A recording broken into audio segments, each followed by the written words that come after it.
정부가 티몬 위메프 사태를 계기로 플랫폼 산업 정책 방향을 자율규제에서 법적 규제로 전환하기로 했습니다. 자율규제만으로는 플랫폼 사업자들의 반칙과 갑질 행위를 막을 수 없다고 판단한 건데요. 먼저 네이버와 구글 같은 빅테크 규제 방향을 김용주 기자가 보도합니다.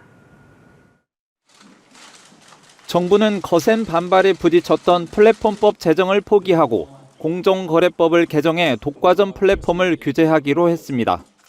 시장 지배적 사업자를 판단하는 점유율 기준을 한 개 사업자일 때 기존 50%에서 60%로, 세 개 사업자일 때 75%에서 85%로 대폭 상향 조정했습니다.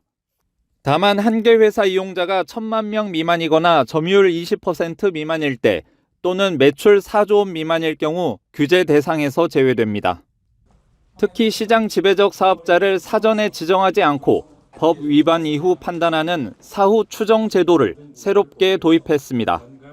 플랫폼법에 비하면 완화된 조치지만 시장 지배력이 없다는 사실을 기업이 입증해야 하기 때문에 기업의 부담은 여전합니다. 시장 지배적 플랫폼은 중계와 검색, 동영상, SNS, 운영체제, 광고 6대 분야에서 자사 우대와 끼워 팔기, 타사 이용 제한, 유리한 거래 조건 강요가 엄격히 금지됩니다.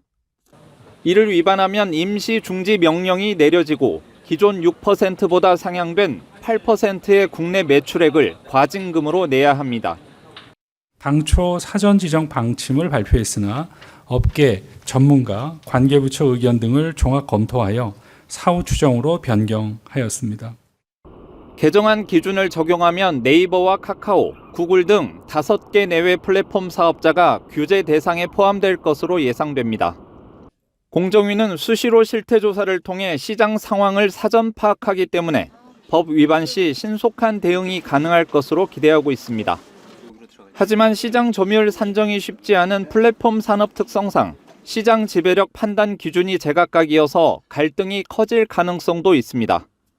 해외 플랫폼과 역차별 논란이 여전한 데다 야당이 온라인 플랫폼 법안을 따로 준비하고 있어 정부 구상이 실현되기까지는 진통이 예상됩니다. 머니투데이 방송 김용주입니다.